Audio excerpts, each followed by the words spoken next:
Hello, everybody out there in YouTube land. It's your T-shirted historian. Today is officially Gary Gygax Day, as recognized by Lake Geneva, Wisconsin. I believe their mayor or whoever actually officially recognized it earlier in the week. So today is Gary Gygax Day. And how many of us actually, really owe our hobby enjoyment to Gary Gygax? I mean, I certainly do. I mean, yes, the first book I picked up, the first TTRPG book I ever picked up was Moldvay's BX, but of course, it was a Dungeons & Dragons product. It was a TSR product, which is Gary Gygax's company. So Gygax definitely been a part of my life for a very long time. And there was a time back when I was young that I really wanted to go to work for TSR. It was kind of my dream. And then TSR got bought out and sold out from under Gygax, and we're at the state of games that we are now. I wouldn't work for Wizards of the Coast if they were offering me a six-figure salary.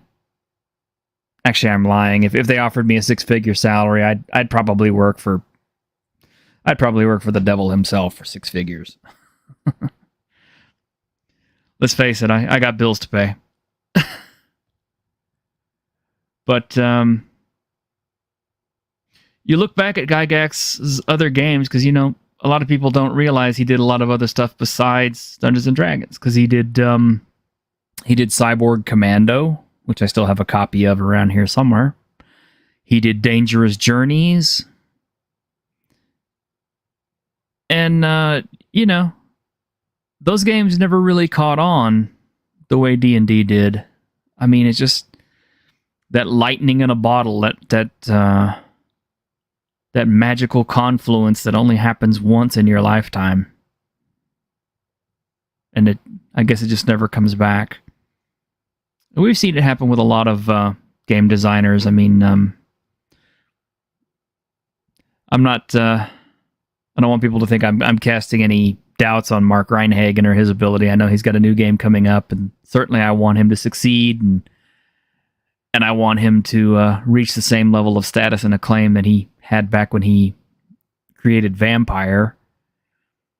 But Mark Reinhagen, when he created Vampire, he hit the jackpot big time. We're talking, easily six-figure income. And I know his new product will probably do well, but I don't know if he will ever attain that status again. Just like Gygax never attained that status after losing the company.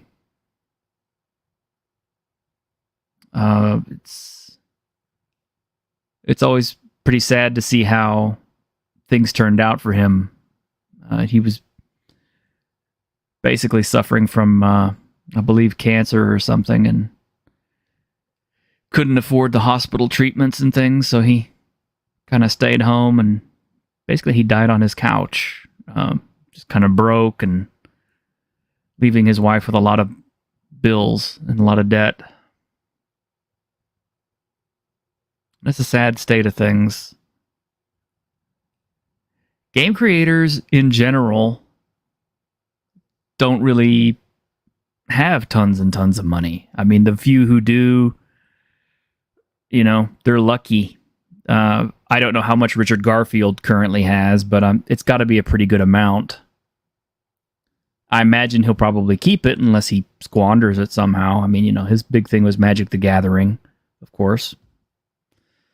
I'm not sure what other game creators are well on into the millions category. I guess the lady who did Shadow Dark, she hit $1 million on her Kickstarter.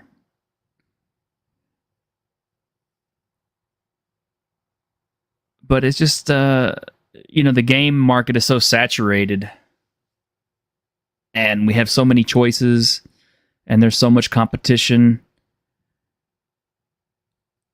I think the glory days of people making a 6-figure income on game design, I don't think those days are really possible anymore. I mean, you'd have to have that magical lightning hit you, just like these other people did. That perfect combination of advertising, a new idea, and some fresh mechanics to catch people's interest and to be on the tips of everybody's tongue. And I don't know, maybe get some big bolster from a movie or a TV series or something.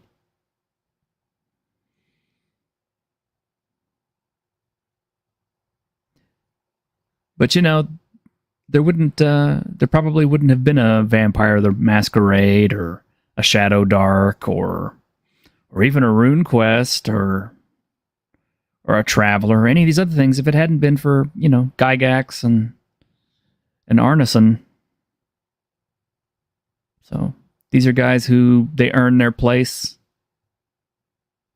And, like I said, the magical lightning just happened that one time for those guys, and it never came back. But I guess that's a heck of an accomplishment. I mean, how many of us will ever be able to say that they had $1 million at one time and lost it all? I mean, I can't even imagine. But anyway, shall we get on with the show today?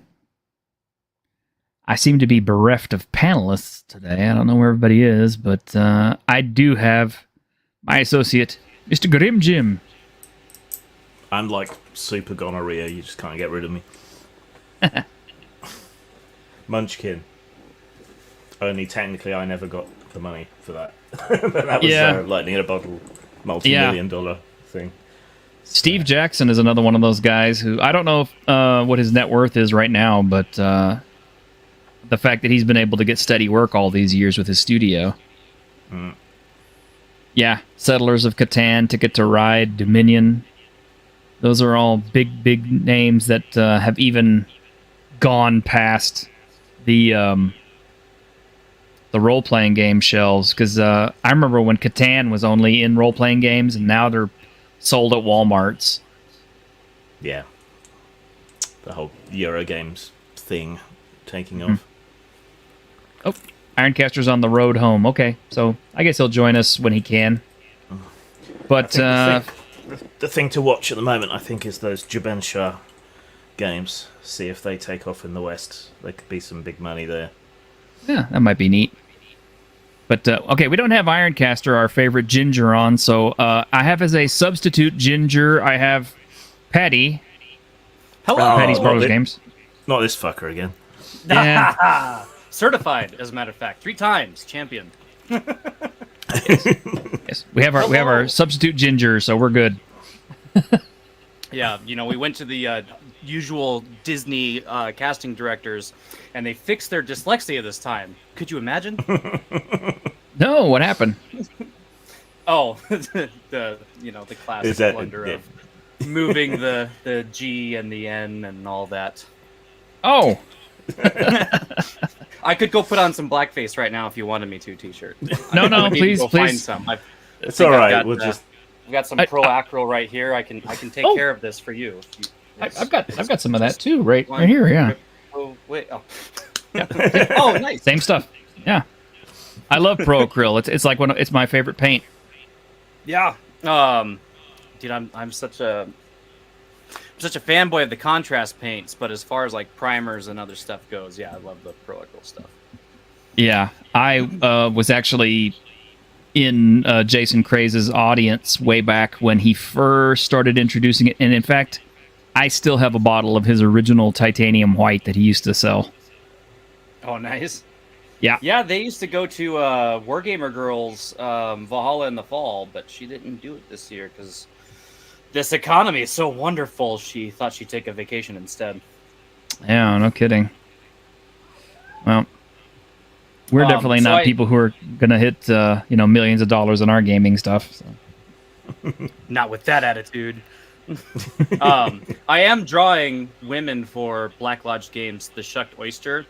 Oh yeah. There's not full nipple. There's like half to quarter nipple. Do you want me to show that off, or would you prefer not to? Oh no. Okay. We'll just keep your lovely mug on there, okay? Thanks.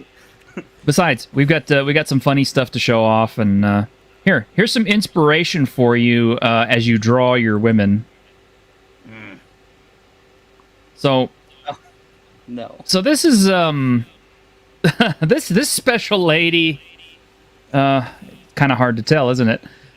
No, she just got Down syndrome eyes. I mean, this is supposed to be Ms. Freeze, who is a race swapped for Asian, gender swapped Mr. Freeze for the what is it, Suicide Squad game? Yeah. Wait, so that's not Mrs. Freeze. That's not like in the tube waiting for the cure Mrs. Freeze. That is actually Mrs. Freeze. Yes. That's a shame. Yeah, I think you're being unfair. I mean, what's a bitch gonna do? She's Samoan.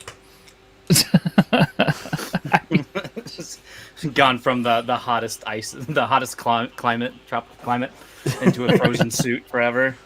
Yeah, it took me 6 years of research to build my freeze ray. How do you high school dropouts keep making them? Are they as easy to build as ham radios, and I'm just an asshole?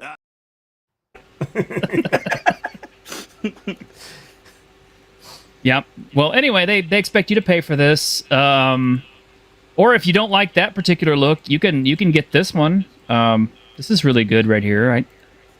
I like this. Yeah. Have you ever seen, there's a skit that Freedom Tunes did where it was like every year he comes up with a new pride flag, and then they like fast forward to the year like 2777, and he's like, we've ran out of ideas, we can't make any new pride flags to sell people. I mean, this is not even good looking from a graphical design standpoint. Oh, that's an actual skin. I thought it was a piss take. No, that's an actual skin you can buy and wear in game. I mean, it just kind of looks like color vomit. I thought the whole point of the rainbow was that rainbows are all encompassing because, you can make every other color from the rainbow. All the extra stuff seems to be kind of missing the point, rather. It's the two female symbols right next to each other. It's like, in case you didn't know it was supposed to be gay. Yeah. You really sold that point. Yeah, I neglected to mention that, but yes, evidently Ms. Freeze is also a lesbian. But okay, so is this game not part of the canon of the Arkham series? It's not part of Arkham City and Arkham Asylum and all that? Not to my knowledge. I mean, it's done by the same studios, what I understand, but I don't know. I didn't buy it. I refused to buy it, and I haven't heard a single good thing about it at all. I mean, this is the same one where they execute Batman sitting on a bench, and they... Yeah, that's why nothing they can do is going to make me more mad, because that ending to Batman was probably the worst. Oh, except that they took a piss on the Flash, like literally, in the game. Don't suppose they made the Flash in the game look like Ezra Miller? No, unfortunately they did not. And apparently, I would actually applaud them for that one. Yeah, they made They made King Shark gay or bisexual or something. I don't know. I guess when you look like King Shark, yeah. Well, I mean, I guess when you look like King Shark, you'll take anything you can get. Fair. So I'm just quickly looking at other versions of Mr. Freeze's suit across media, and in all of them, it's fairly sleek. High tech, smooth. Kind of looks like a Biohazard suit, sort of taken up a step. Mm-hmm. This one doesn't look anything like any of those sort of design touchstones. It's really busy, even without all the colours. Yeah. And really bulky. So what you're saying is we went from a sleek, literally stone cold killer to kind of this frumpy, flashy wannabe criminal. Like, yeah, I mean they can't have the male gaze. I guess apparently the female gaze doesn't work either. So. Yep. I don't know what's worse, them gender swapping Mr. Freeze or not jumping on the opportunity to unfreeze Mrs. Freeze, because I think they did that in the Harley Quinn cartoon, didn't they? And then she became kind of like a cunt about it. Like, I guess there's something where like she gets cured and unfrozen, and yeah, she's a totally ungrateful, horrible person to Victor. So, yeah. Well, it's about what you would expect. Okay, well, it's just so lazy. Right? That's what gets me now. Oh, it's a gender swap. I'm so surprised and outraged. I'm just tired. do you think when we go back to the very first gender swap ever, I guess the first question is, do you remember what the first gender swap was? And do you think that they felt really clever about doing it? I'm sure they felt like it was pretty clever. I don't know if everybody else did. Because I'm scratching my brain. I remember Priest in Spawn was gender swapped for the movie, but I don't think that they made a big deal out of it, and I don't think that they actually said that she's Priest, right? Because in the comics, he was like a CIA dude, and then in the movie with Michael Jai White, they made her a ginger female, right? That movie was so long ago, and I managed to purge it from my consciousness. The soundtrack was good. Yeah, that was about it. Yeah. I have the soundtrack, and that was about the best part of the film. The film itself was... It's just lazy. I wish they'd reach a bit further rather than just gender swapping things and making them gay. Okay, well then, what's the first gender swap that you guys remember them doing? And then, did it elicit the same response from you guys? What's the first one that you remember? There was a whole bunch of... Well, okay. You want to get technical, Sasquatch from Alpha Flight. I'm not familiar with that one. You got me there. Yeah, because it was a long time ago, back in the 80s, and it was when John Byrne was doing the comic book, and it was really beautiful. But yeah, the original Sasquatch, Walter Lankowski, was killed, and somehow, through some mystical, magical mumbo-jumbo means, his soul managed to come back into the body of Snowbird, who is a shapeshifter. Unfortunately, when he transformed out of his Sasquatch form, he found out that the body was female. So, is that really? But that was different, though. That was unique and fun. Yeah, I was gonna say that. I don't think that counts as a gender swap because that's like a continuation of his narrative arc, rather than. Like in the case of the Spawn movie, there wasn't any explanation for why Priest was a woman. It wasn't like, oh no, this is like a code name that we just give the person in this position, and the last guy died, or kind of like in The Watchmen, where you have the Silk Spectre 1 and the Silk Spectre 2 because the daughter takes on the mantle. That's something that's continues on the story rather than just blatantly being like this Mrs. Freeze or what was another really bad gender swap? I realized that I haven't kept up with popular media. There was a whole series, of gender swaps in Marvel back in the 90s. Actually, no, it was the aughts. God, I want to say 2015, 2010, and all that stuff. the basically the entire crop of the sort of MCU, almost all of them are gender swaps, which they've rewritten to be kind of taking on of the mantle. So that Iron Man and Ironheart, what's the name of the bow and arrow one, who's so inconsequential Hawkeye. I can't even remember. Yeah, but the girl. Oh, The girl version Kate of Bishop. Hawkeye. Yeah, the girl Hawkeye. Yeah. Yeah. I We know. never got Mockingbird, did we? That was a shame. Yeah, we never did. They kind of ditched her, and she was an actual cool female superhero. But anyway, Yeah. that's not our topic today. Our topic today is getting racial. Oh, so race swaps instead. Yes, literally, quite literally. But first, I wanted a chance to crush Grimm's soul a little bit. So Do we have to? we have to. It's We- not we like have to I do have this. it on me. No, we have to. The whipping So- boy. Oh, it's because T-shirt's Yes. got it in a jar somewhere. Oh yeah. This is the highlight of my week is finding stuff to torment Grimm with. So Yeah, this is why I well, keep they him got on the the show, golf. guys. So here we go with the trailer for Lord of the Rings, Rings of Power Season 2. I'm not gonna watch it. But I Close your will. eyes. Cover Sauron your ears. sees himself as master of all Middle Earth. Yeah, you. Okay, yeah. These are the rings, by the way. He seeks to rule it not only through conquest, but by bending the minds of all its peoples to his own. Yeah, the actor who was supposed to play this guy, he noped out of the next season. So they had to get a replacement, and obviously the replacement looks nothing like him. Okay. Just needs Hoggle to come in from the right hand side, going, "Ooh, plastic." Well, actually, it's kind of funny. Yeah, I was looking at that thing, and you know what I was reminded of? Claire's accessories. These. It's a ring pop. It's a ring pop.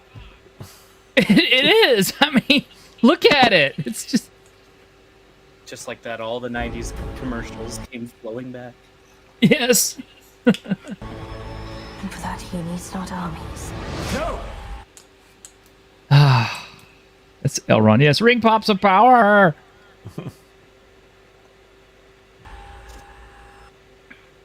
You're not supposed to suck on it, Galadriel, okay? Rings. Look, I How mean, do you think she got that job? ooh.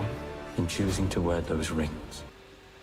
Now, my understanding is, okay, now, my Tolkien lore isn't all that great. I'm not a Tolkien scholar, and I don't claim to be, so I don't claim to be all-knowing about all things Tolkien.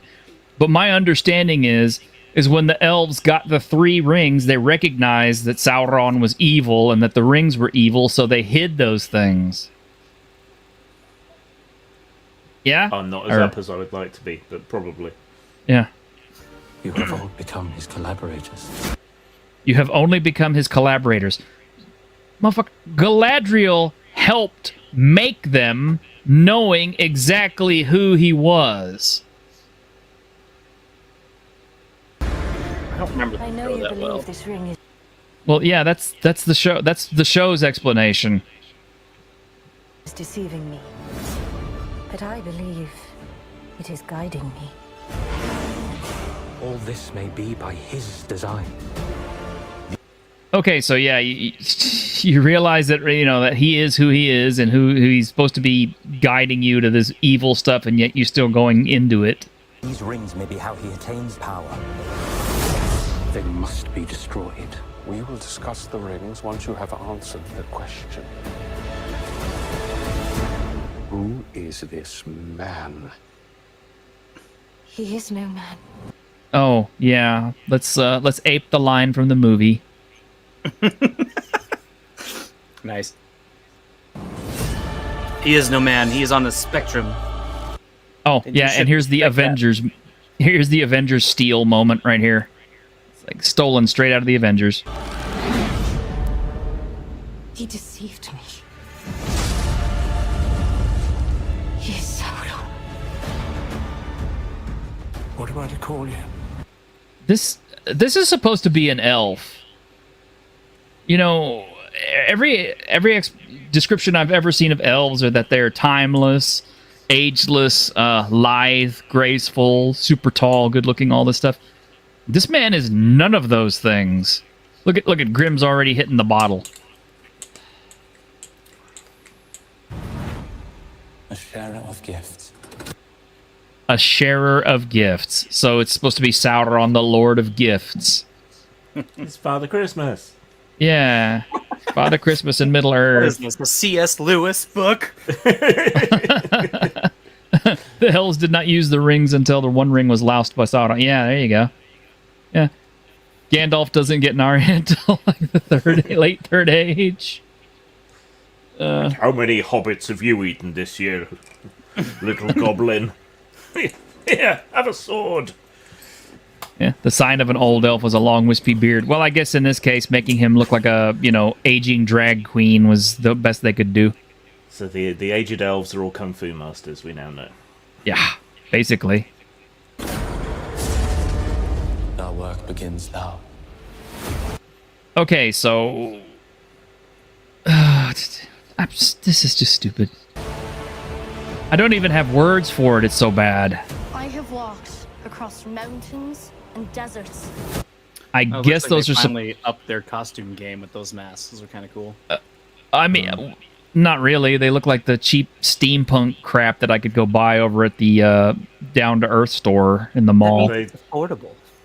are they supposed to be our multiracial Haradrim or something? I think they are supposed to be Horadrim. I think. I don't know.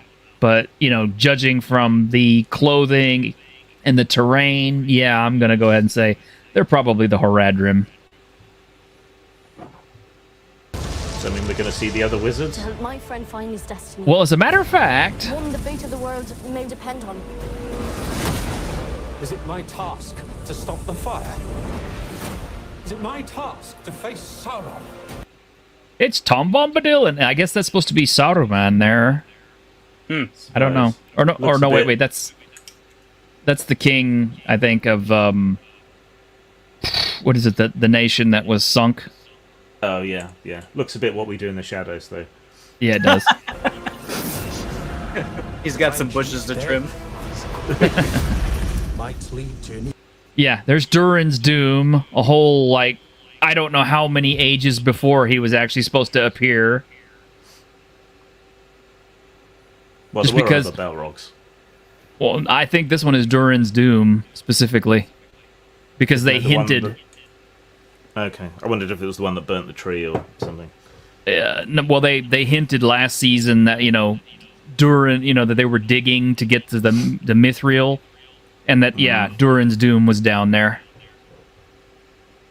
So apparently, digging for Mithril is what brought Durin's Doom out. even greater catastrophe. Father, take off the ring.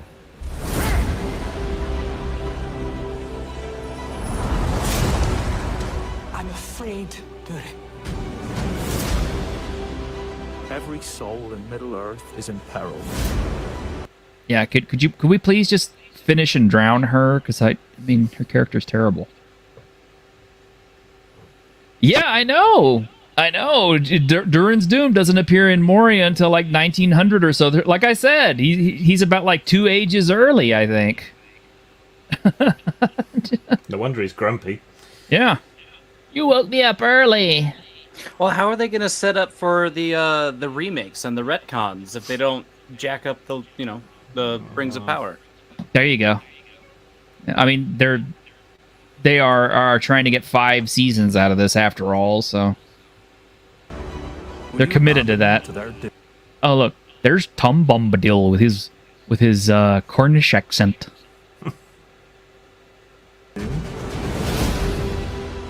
Oh, what have you done to me?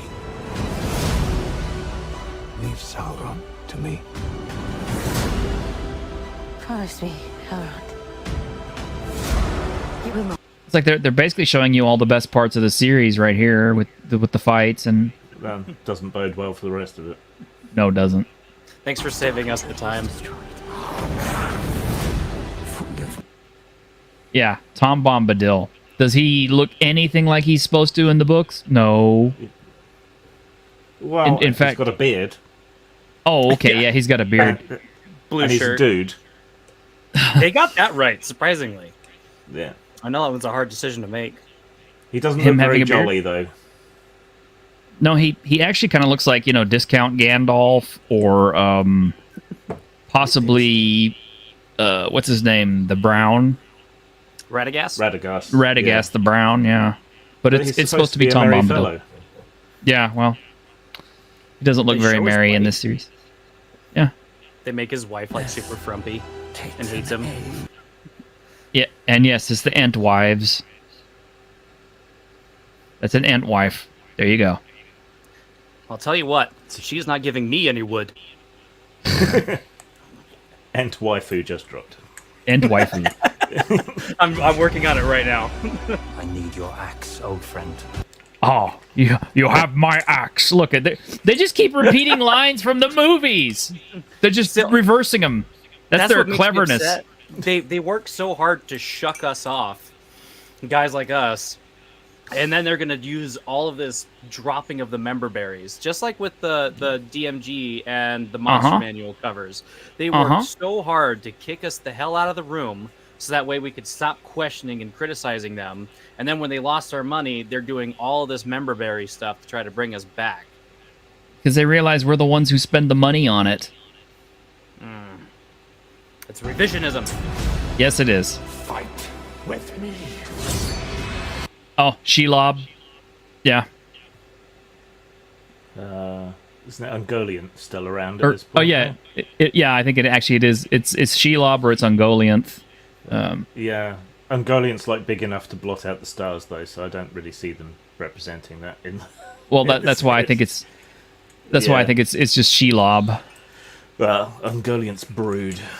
Yeah, Ungoliant's brood. Fight with our friends!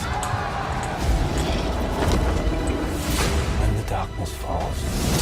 Yeah, I don't remember the Ents fighting anybody, or not, especially not the Ent wives. And shine.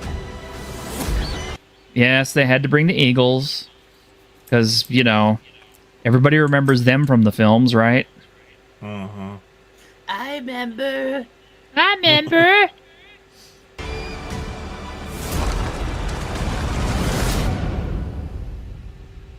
You will give me the nine. Yeah, and they're trying to bring in the ring wraiths also. So I just don't even. Can we just not?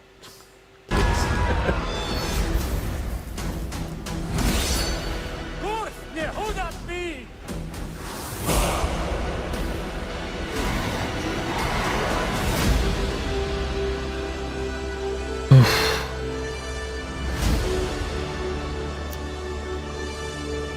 Perhaps my understanding of rank and flank fighting goes, but typically your front line charges in to lessen the blow to your ranks behind the front. Those orcs are not trained for martial combat. I don't know. Orcs are cannon fodder. Maybe they're correct. I mean, I didn't even. I don't even remember when orcs first started appearing in the Lord of the Rings, but aren't they kind of early? Pretty early, yeah. I mean, as twisted and tortured elves. Yeah. Though Tolkien ended up having several different creation ideas for orcs, so. So yeah, I ain't watching that one either. I'm just not doing it. Well, you watched it. You watched all the best parts. They put it all in trailer for you, so you could save yourself the time. Pretty much, yeah. It looks like they just showed you all the best stuff in the trailer. I can't imagine it gets any better from there. I mean, with awful dialogue and misplaced characters and cheap-looking props, and I still remember what's her name's scale mail shirt. And I mean, literally, it was a shirt because, when you looked closely at it, you could see it folding up at the elbows.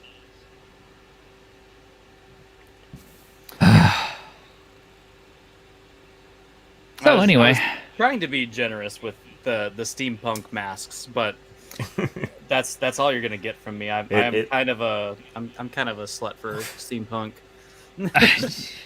It almost makes me angry enough to write a fantasy epic, but I don't think I could sustain the rage for that long. I don't know. I mean, what I don't remember how wasn't Tolkien like 60 when he started his books? You have time, true. Grim. Yeah. You have time. You got time. Yeah, not enough, but We never have enough time. But anyway, let's get to what we came here for. Get your best pithy comments ready. Get your favorite insults out, and let's prepare to look at this species list of the 2024 Player's Handbook.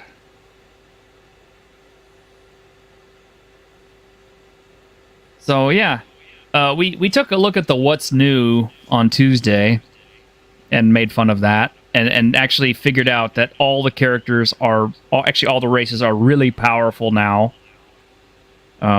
With everybody apparently now having 30 feet move speed across the board, no matter what size they are. Even the gnomes? All of them, even the gnomes.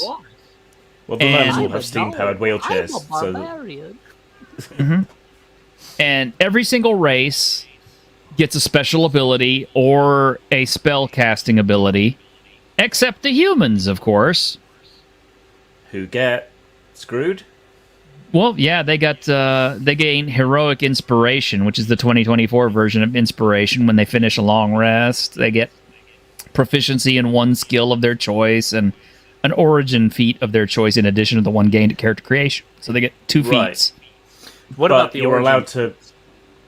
Yeah, but you're allowed to just choose whatever you want. You don't have to stick to your race, right? Yep. Is that the actual rule? This is the actual rule now. Does that say that earlier where you could choose what you want? Because the origin rule, I bet you they've got some sort of like spell touch nonsense or whatever that probably gives them access, like cantrips or some silly, right? I don't know. No more half orcs, no more half elves. It's just orcs now. And everybody apparently got dark vision. Everybody who had dark vision has it extended to 120 feet apparently. Because that wasn't already a problem. Yeah, I mean, all this list does is make you want to play humans even less. It puts a lot of torch makers and oil makers out of business, I think.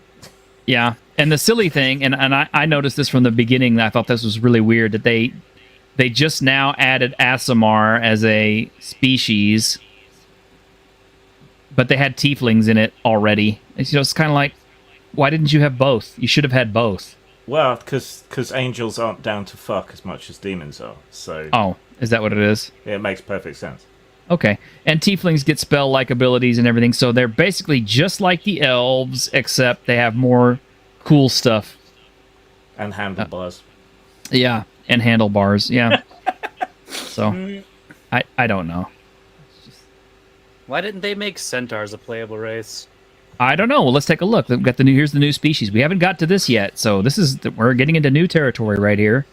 We're going to examine this. So, a big change is the addition of some new but familiar faces. So, yes, Aasimar getting their Celestial Revelation trait at level 3 is a bonus action.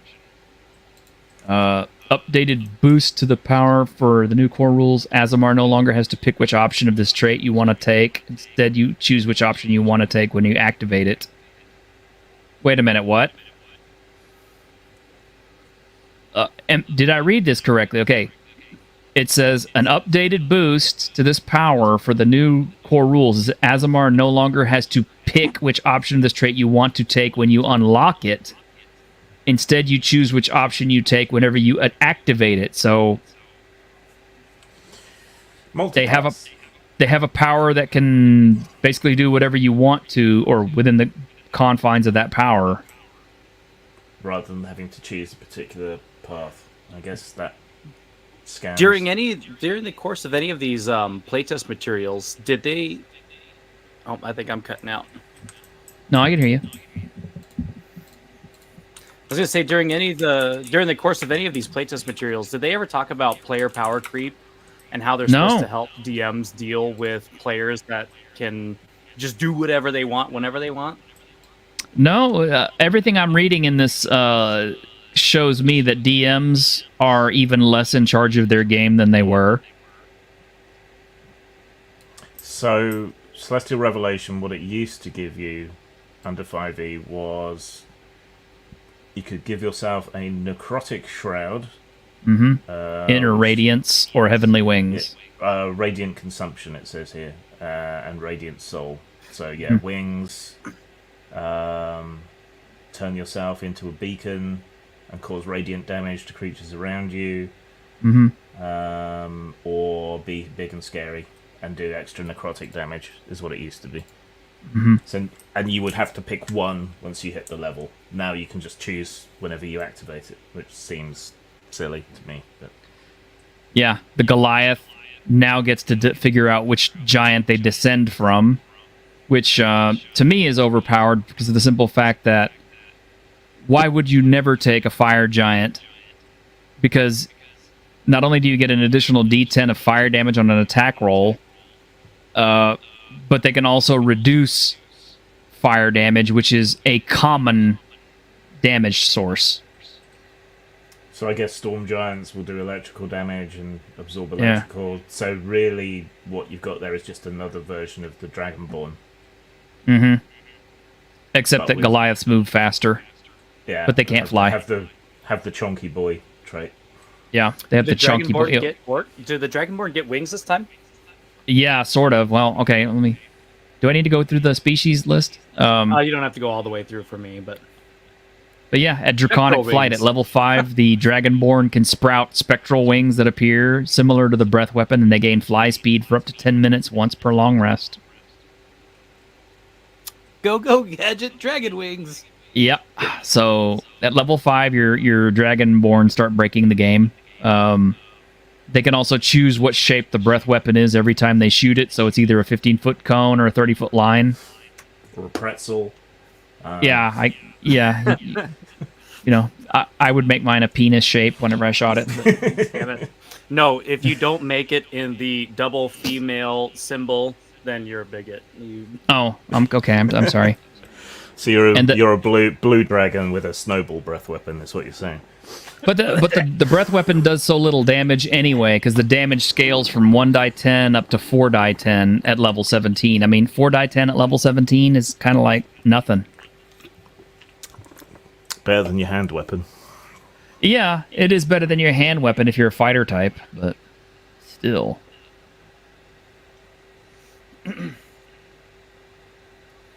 So yeah, orc, a playable species in D&D in different versions. Orcs aren't just back on the menu. Ha ha ha. They're now part of the core rules.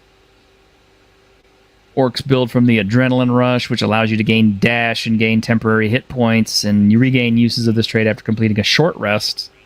And they get expanded dark vision with 120 foot. Oh, and I don't know if you guys noticed this in the elf thing, but drow no longer suffer from sunlight sensitivity, so all elves are equal. Why would an underground species of dwarf have anything that shows them to be underground creatures? No. Why would that be a thing? No. And orcs don't have that problem either, but I don't know that they did in... Look at this, man. It's just like... You got the whole Skittles bag worth of tieflings at a gambling table, and none of them want to fight each other. No, they're all... Look at how close they all are to each other. There's going to be some None of them are rumpus happening. It's like 5 Yeah, none of them minutes are before a cheating. tiefling orgy. Yeah. Could you imagine being any of their patrons and being like, "Hey, Mephistopheles. Hey, Val. So I saw your tiefling hanging out with my tiefling. Yeah, I did. I saw that. That really pisses me off. Ain't nothing we can do about it. They're all gay for each other." Can't even take away their powers anymore. What were you thinking, being with that woman? I could have sex with whoever I want, Dad. So let's see. Several species have been given a boost to help give them more value with the action economy. So Dragonborn can choose whether their breath weapon comes out as a cone or a line. Gnomes get full access to speak with animals. Imagine that. Forest gnomes have speak with animals as an inherent racial spell-like ability. That's just, That's equity. Is it though? No, it's equity. No, Kamala Harris said it. Equity is making sure that some people receive more, so we all end up at the same place. Oh, well, we're not a political show, so. Sorry. Yep. Well, I'm just saying, that's what equity is. Okay. So, yeah, dwarves use tremor sense on stone surfaces. Like, elves and tieflings get spells, like, because, tieflings needed more stuff for people to want to play them. I mean, granted, the spells are kind of useless. I mean, False Life at level 3 and Ray of Enfeeblement's pretty good. It is powerful, yeah. I don't know, does False Life get anything awesome? Oh, no, wait, you get 1 die 4 plus 4 temporary hit points? Wait a minute. Oh, that's way better than I thought it was. So, wow, at first level, you can get more hit points. That's, jeez. Okay. Barbarian Tiefling, with even more hit points now. The Thaumaturgy cantrip, which is like the super duper useful cantrip of all time. Oh, and yeah, all the elves and tieflings get versions of all these particular cantrips. So, yay. I'm really curious what those origin feats are. How do you, because what was it, like 2 years ago, that Baldur's Gate 3 thing came out where they said, everyone wants to play human fighters, and then everyone was kind of up in arms over it. Well, now we're getting this version, which might undoubtedly become another computer game in the future. Do you think that's purposefully to keep people from playing human fighters? Yes. Actually, I do. They've already stated that because of the success of the computer game, they changed a bunch of the spells and stuff. So that still doesn't mean you can do owlbear off the top rope, but Yeah. I think I saw an exploit where it was like stacking barrels, or what was the peasant? There was something I had seen where it was like you get a bunch of peasants in the row, and then they all use a free action to pass the spear, and by the time it gets to like the 99th peasant, it's like a rail gun.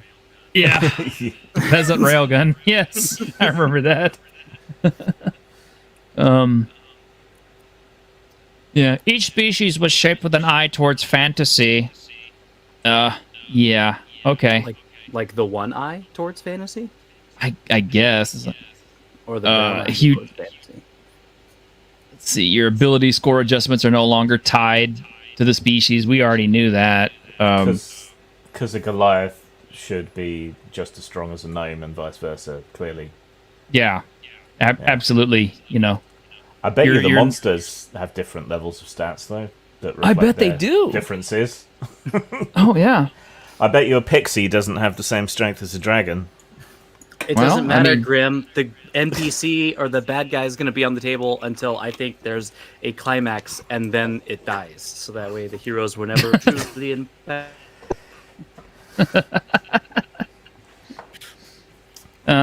So yeah.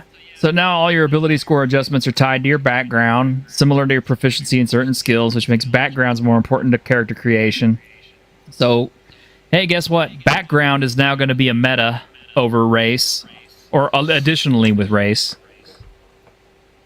So now it's not going to be, whenever you look at the meta sheets, okay, you need to pick up this race and then this class. Now it's going to be, you need to pick this race, but also this background and this class. Well, the race doesn't really matter anymore because you're allowed to take different things from your race. At least that's what they've said prior. So it's only the background that will matter. Well, no, the race will still make a difference because some of the special abilities that they get, like there's no reason why you would never, ever, ever pick a Goliath, because the Goliath has the fastest move speed, and with their ability to choose whichever giant ancestry they have, they can also choose, what kind of damage that they're dealing and what kind of damage they resist, etc. So it wasn't the impression that I got was that you were allowed to basically mix and match from the different things. Oh dear. At least that's what they've said. That's even worse. And that's why you don't. That's part of the reason you don't have half elves and half orcs anymore. Is because if you want to make a half something, you can mix and match traits from the two. Oh, great. So my Goliath has a little bit of tiefling in the background. Yeah. Because why not? I don't really mind the backgrounds being an option, because I think, I think back to GURPS, or what was that, of Might and Magic. Ironcaster's home if you want to bring him in, T-shirt. Oh, is he? Yeah. Oh, 2 gingers on the stream. You guys are outnumbered now. Oh, wait. No, I don't know what T-shirt is. T-shirt's probably a brunette, isn't he? I'm a brunette. I'm a Mexican. So. Now. By the way, there's a little bit of an echo, and I wonder if it's not Grimm's audio, because he's the only one who was not echoing. I think he's echoey, yeah. Yeah, I'm not hearing it now. Okay. I think it's that fan. Him and I were going... It's my fault, guys. We changed our microphones settings up from yesterday. But yeah, no. The thing we got to keep in mind is all of this is being geared ultimately towards the tabletop RPG, or the virtual tabletop of it, because they want to ultimately have everything to be fairly easy, uniform across the board for just easy programming. Yeah. And so as it none of this is coming from a place of creativity. It's coming from a place of just corporate laziness. Pretty much. And balance. Well, I mean, I think it saves you a lot on balancing when you could just say, do what you want. It's a narrative game, because the DM is always going to use fiat to make it feel like you're having the consequences of your actions. And, having gone back and been playing stuff like Old School Essentials or Castle Crusades, other, sort of retro clone throwback games, I've really come to appreciate the imbalance in XP, because it gives you one more ability to further balance out what a race or a class has. So that way you wind up with maybe some overpowered class, but then it takes a buttload of XP in order to get it to level 2 when the fighter might be already level 3. I like the fact that they have this new art to showcase the species. Here you have like a big group of humans that looks as if they would be totally homogenous and multi-ethnic and racial, like modern Los Angeles. My favorite guy is that third guy in the middle there who's got the hand up, who just doesn't want to be there at all. Yeah, because he's got a ginger coif of hair and a brunette mustache. Oh, this guy. Yeah. That's a Mexican ginger. For all we know, Yeah. T-shirt, you could be a ginger. You could be a half-breed, a daywalker. Well, I am a half-breed. I'm half Cuban, half Mexican. So. Oh, nice. But I like this white gnome. That's a gnome, right? Or do you think it's a halfling? I think it's a halfling, but I don't know. They don't look very... she doesn't look very lithe. You know what I mean? Like, halflings are lithe. They're all human. That's just a midget. I think they are all... I think they actually are all humans, and that is just a midget. Well, scroll down. Does it have any flavor text to the image? And the... Nope. Nope. This has art for each species that show a variety of versions of each species to help inspire your characters, because everybody wants to play someone's old abuela. So that probably is the human art then. Yeah. Oh yeah. That's pretty much what I'm guessing. Yeah. I'm guessing on the human page, this is what's on there. Surprised they didn't put any one of them in a wheelchair. I have to know what a human in a wheelchair looks like. I have to know what an orc wheelchair looks like, and a tiefling wheelchair looks like. Well, you can't see the human in the wheelchair because he's back behind these two guys. Okay, hold on. One gripe real quick is if you're a tiefling and you didn't like get your patron to give you a useful set of legs, you're being a tiefling the wrong fucking way.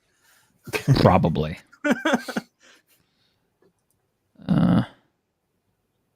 Wow. So that was really it. So I guess we really did kind of go over it on Tuesday. Unless you want to just go back over these. Now that we have Grimm's input. I think this has been enough suffering. Oh boy. I mean, I don't get it, man. Well, the thing we got to remember is we are unfortunately going to have a whole slew of people that are just going to be people living on the D&D plantation who just that's all they want to play, just the name brand, nothing else will come close. Which is why you have these people who just won't see what's coming with the hobby overall, that don't realize that unless they get on board with the tabletop, they're basically in the back seat. They are second class, players. Okay, I've got some super chats I've got to address really, really quick, and we did have a question.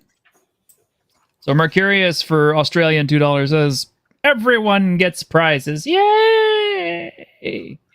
What do I have for that?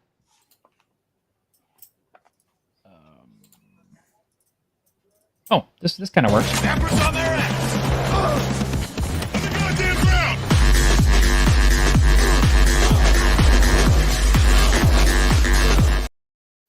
Here we go.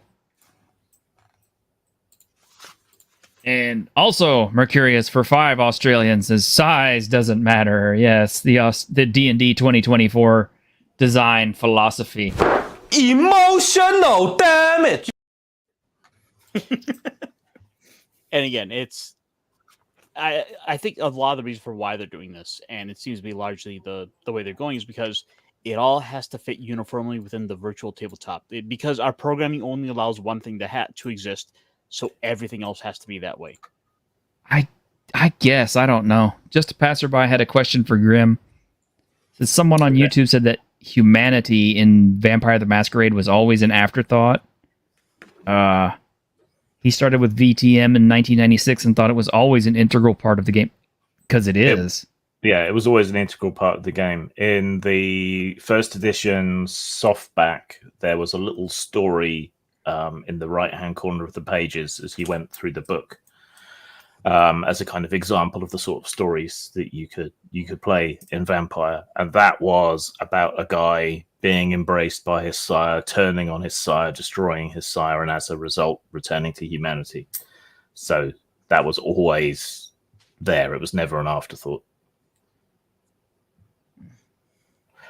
Tisha, I sent you something in private message on X, which will probably offend everybody, but talking about people, being stuck on the plantation of D&D made me remember it.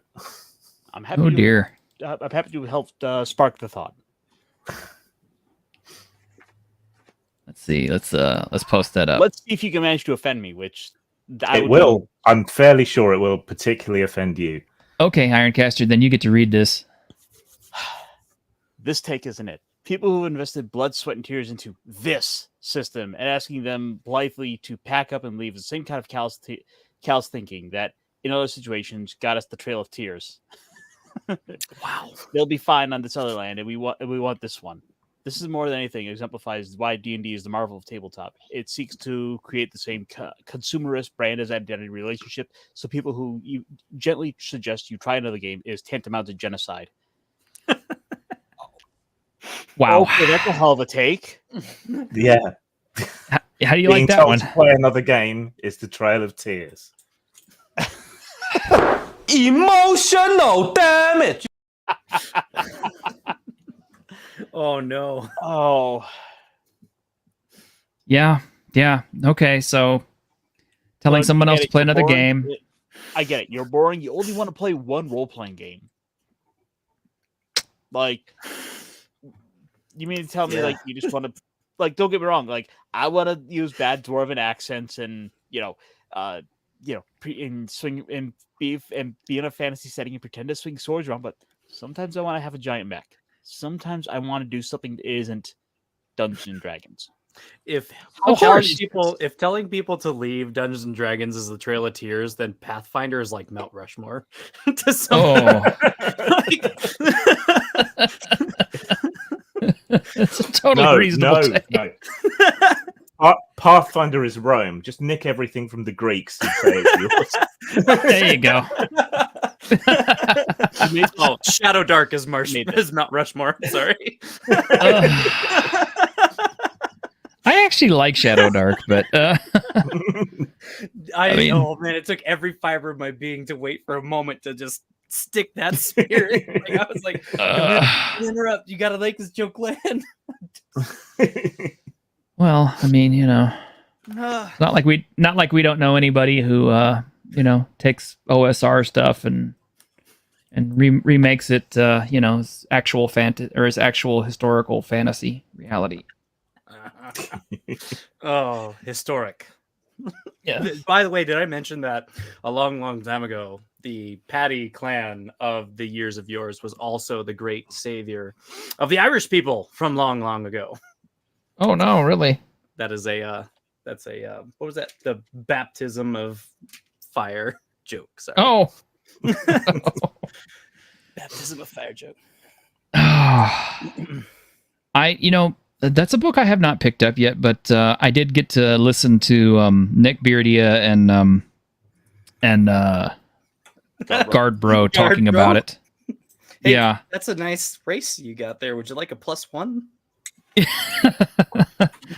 Not only that, but it was kind of a case of I thought it was hilarious because Nick Beardia, James was dying because he was just like saying, This all makes me want to play, the demon worshiper, devil summoner, and all this other stuff because you get all these cool powers and stuff. It's so much better than the other guy who has to follow all the rules. The totally not Witcher, but that's in a game where I think you only play humans. So you really need to make the class and the character options shine with character creation in terms of classes and origin abilities. I had seen this last week that Wonderfield Games had they kind of did like an anti-virtue signal, if you will, wherein they said, or is it a virtue signal? I don't know. It's like anti-racism, but it's like they had said we were ahead of Dungeons and Dragons and WotC when they said we've been using species way before WotC. They're trying to catch up with the times. And I think that's just, it is kind of a silly argument because I don't think that species is necessarily a wrong term. No. I think species actually makes more sense. But race is the traditional term. Right. Yeah. It sort of comes from a place of you're not entirely wrong, but because I know why they're trying to push it, I don't want to agree with them. I just think if you're going to use species, then you've just nullified any ability to have halves because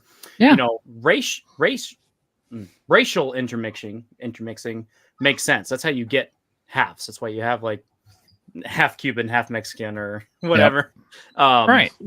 But when you have different species, I mean, you're asking like a horse to breed with a cat versus a horse to breed with a. If you wanted to do a scientific take. Instead of the fantastical one, you could say they're all offshoots of the same species, so they're closely related, and then you just make any half being a mule, basically infertile, but with traits of both. So, same as humans interbred with Neanderthals. So, well, I mean, that used to be the thing with Dark Sun. I mean, they had half human, half dwarves that were literally called mules. They still had half elves. There were no orcs in that setting from what I remember. So there were no half orcs. Also, we were successful in getting rid of the orc. Yeah. I guess. I mean, they never existed on that world. Ukrainians in Dark Sun. Yeah. Although I don't think they had gnomes either, but they did have halflings, and the halflings were like little cannibal nasties. Yeah. It's been a while, but they still weren't that cool. But they somehow they had half giants, which still makes me kind of wonder how did that happen? Well, I've seen Rottweiler Chihuahua mixes, so where there's a will, there's a way. I guess. I mean, it's either there was understand anything about Chihuahuas, it was definitely the Chihuahua's will. Well, yeah, I guess the same goes with the half giants. It's either a case of where there was a lot of lube involved or none at all. Paddling pool and turkey baster. Or, just, somebody to hold the guy's ankles. Didn't fall in. But, I don't know.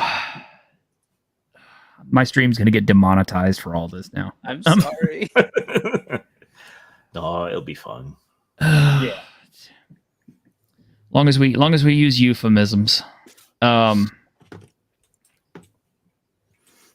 yeah, I mean, I don't get it anymore. I mean, I think the game finally got to the point now where it is no longer for me. And maybe that's for the best. Now it just makes it easier to sit back and point and laugh even harder than it was before, because I've got stacks and stacks and stacks of other RPGs that I like better anyway, and that I find much easier to play and easier to enjoy, that have much more rich, unique, original settings with actual racial representation because of differentiation in ability scores as well as attitudes and stuff with all the other races. It's not all this homogenous. I mean, to me, it almost seems like D&D is slowly creeping closer and closer towards solar punk aesthetics. Am I wrong? Noble, right? I'm not sure I know exactly what solar punk is, but I would say that at the beginning of the book, they're undoubtedly going to include a lengthy primer that says that these rules are guidelines and that if you don't like a rule, you should change it anyway. So you're going to find a bunch of people who are not going to use these rules. I mean, DMs especially. Dungeon masters are going to use these rules and they're going to see how people are going to metagame them and throw any sort of semblance of like legitimate role play out of the window, and they're just going to change a bunch of the rules. And it's going to be a really interesting conversation with the people who are like hardcore rules as written enjoyers who are like the rules based, like, and we're not even talking like rule 0, do whatever you want. We're talking like people who are rules as written enjoyers who are looking at character creation, and they're going to be like, well, character creation just basically lets you break rules anyway. So it's going to be a very different conversation. And again, this is one of the reasons why, like, I've always enjoyed playing rules as written, and I had no idea until January of last year when I started getting into the meat of all these conversations that was a controversial opinion, because I thought that was the reason why you played different games, was because of their rules. It's actually funny because it wasn't until I started playing Pathfinder First Edition and they kept dropping more and more books with more and more feats and more classes and archetypes that I slowly started to realizing how messed up the game really was. Because, I've spoken at length about how I thought that 3.0 all the way up to Pathfinder First Edition was so rules heavy that it made playing the game not fun because it inhibited what characters could do. But then I realized they introduce all these archetypes with special abilities, these races with special abilities, and all of these new feats to circumvent the rules of the game. So, in essence, all of this stuff is like retconning the way that the game is played. It's like we're letting you use these abilities within the framework of the rules to break the rules. So you see how stupid this is. It's like, why establish a rule if you're going to introduce mechanics that break the rule? Like, I'll give you a perfectly good example. There was a feat that was called Step Up. And my DM hated me because I kept taking it because he didn't know that this feat existed, and I believe it was actually in the first rulebook. But Step Up, okay, for those of you not familiar with 3.0, all the way up to Pathfinder First Edition, if you took 2 spaces within a threatened area of an opponent, you caused what was called an AOO, an attack of opportunity. Okay? And wizards, by casting, if they were standing next to somebody, could provoke an AOO. So typically, what you wanted to do is, if your fighter was basing your mage wanted to be able to take a 5-foot step so he could get out of the fighter's reach and then cast his spell. Right? Because that's a logical thing.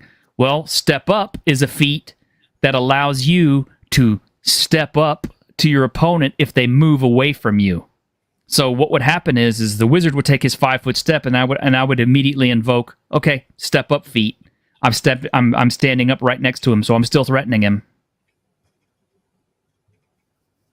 And that used to piss him off to no end. I mean, he eventually got to the point where, he would try to break it, get around it, do whatever he could to manage me not being able to do that to his spellcasters. Because, once a spellcaster got in base-to-base contact with a fighter, they were going to die pretty quick. What I find interesting is, so talking about rules as written, so we've got the bros who go back to older editions and try to run them rules as written, which is often very clunky. But also a lot of 5th edition players are rules as written. They want to play by the book, and they insist that you must include everything in all of the books, so they shouldn't be restricted in any way. If it's in the book, it's canon. I can choose it. But within 5th edition, you also have the opposite extreme, who are just playing, let's pretend, without the rules at all, really. And we'll just ask for D20 rolls whenever it's funny. Yeah. So there's this kind of weird mirroring between the hardcore old school types who want to play rules as written for some reason, and the 5th edition types who want to play rules as written and all the rules. And then you've also got people making it up just on the fly in the books. They're not even guidelines, really. And it's kind of odd, because back in the day, every group you went to play in would be playing by different house rules. So everyone's game was different, and people would kind of cross-pollinate ideas from each other's games, and that's how things got spread. But DMs felt that they were in control of their own game, that they could include or exclude whatever they wanted, and that's gone away. There's much more of an overculture now because of the internet. People see how other people play more, and that seems to have created the sort of gravity for rules as written. Well, okay, this is what's aggravating. I was literally, it's like I keep reminding people, I was on the front lines of the gaming revolution whenever all this stuff was happening, because I worked at a game store when 3.0 hit. And so, of course, we at the game store got all the books firsthand and learned how to play 3.0 quickly, because we wanted to teach it to other people who came in order to sell books, but also for our own games. So we had to teach ourselves how to play it. We had to play it at our table and teach others how to run it. Well, the deal is 3.0 was also where they dropped the OGL license.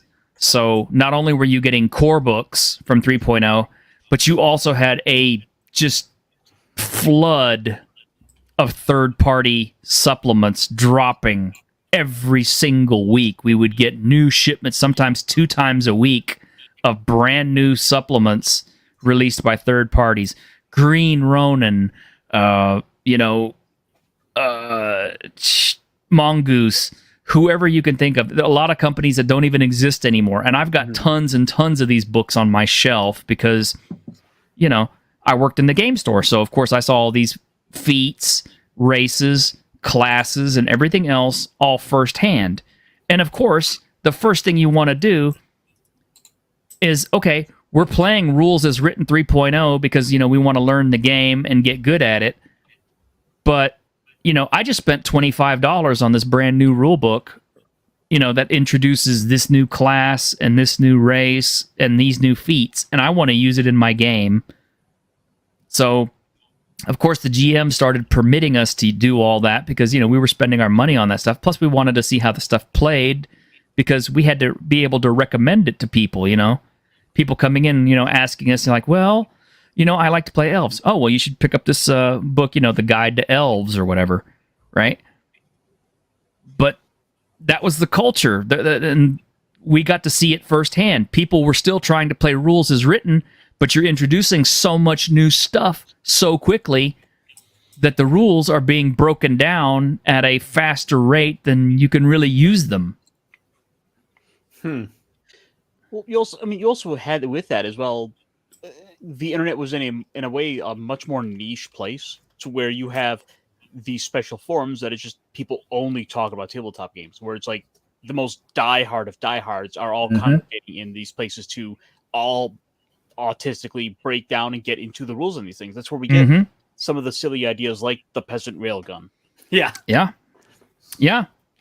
The first guy I started checking out his stuff online was Treant Monk, who has his own channel, and he's still putting out stuff for 5th edition. But I started following all of his builds really closely, him and RPG Bot. And between the two of them and other people who were putting up builds, meta builds, I came up with some really, really broken stuff. Because not only was I using feats that they were recommending, but we were also had all these third-party supplements, and I'm kind of like, this feat actually works even better to make this meta build more powerful. And, I had a conversation with Pundit, years ago, and he was like the first person to tell me, it's like, yeah, the whole thing behind 3.0 was that it was designed to reward players who took time out to, prepare their build in advance. Because one of the things that the big feature of 3.0 was prestige classes. And in order to get into a prestige class, you had to have a certain feat or a certain class ability or whatever in order to fulfill the needs to go into this prestige class. So, in a way, we were like building cookie cutter to fit into a different type of cookie mold, right? I don't know. But then, I still feel like it's within the DM's purview. If you're playing in a Dragonlance setting, which I believe there was 3.5 books for, and Eberron especially, you could say we're only playing with the 3 core books and then anything in Eberron, or you could say we're playing in this timeline of Eberron, so these other books aren't part of the rules that we're using. So you could still very much argue the validity or the value of playing rules as written. Mostly because you can get on, and there was these people that would take because there's I came into contact with these rules as written versus rules as interpreted, or rules as taken, or whatever. You'd have all these rules lawyers online telling, well, you can because of this rule and this rule, it's like, okay, well, use the 3 core books, which is really funny because the guys that I used to play with in Montana, all they ever had were the 3 core rule books. And then I was like, why aren't you guys using more than that? That's kind of silly. And then I realized, like, oh yeah, that's what made 3.5 so freaking hard to track, was because everyone and their mom is using all the third party. I mean, even some of the official supplements, not the book of exalted deeds with the monk of poverty or whatever it was kind of ridiculous. Oh yeah, I remember that. And I think it became more difficult to tell people no when they spent 30, 60, 90 quid on big hardback books, and they wanted to use the cool new stuff from that. It's socially, it's quite hard to tell them, well, I'm sorry you spent all that money, but there's no way in hell I'm allowing any of that shit in my game. I You think know? you're going to have to do it moving forward with the new VTT stuff because, the way that I understand it, that they're moving with this VTT stuff is that you can buy certain books. So, you have these DMs that are running online, which is becoming, it seems like the preferred method to play, whether we like it or not. You have these DMs that are going to be running these games. And I think it's just as easy as hitting your check marks, like, oh yeah, we're going to be running a game and we're going to play core manual, core player, core DM's guide, core monster manual. That's what we're playing. And then you're going to have certain games that are like, oh yeah, we're going to be using this book, this book, this book. And then we're going to be using Tasha's Cauldron of Hideous Laughter 2 Electric Boogaloo, I think it's going to become, like Grim was saying, socially, you don't want to tell somebody no that they've spent money. On the other hand, I think it's perfectly acceptable as a dungeon master when somebody comes to the table with a book that they bought and they're like, well, I want to use this in this game. And it's like, cool, then you can dungeon master. Well, you're the dungeon master. No. You want to use your book, you can dungeon master. Well, I want to be a player. Make a DMPC and see how long people last. And that sounds really confrontational and it sounds rough. But at the same time, it's like, we could talk to We're Blue in the face about, people wanting to change the rules, bend the rules, or come up with species. If somebody rolled up to your book or to your table 10 years ago and they said, hey, I want to run this combat wheelchair that I got out of Green Kobold Lesbians production, and it's an official D20 sticker on it. And you'd just be like, wait a second, what? Where do you even, where would you get that? Like where in the story would you go and get training to make one of those or find a merchant that can sell one of those? Right. Mm-hmm. Yeah. Well, I think we're going to have a new problem with the VTTs.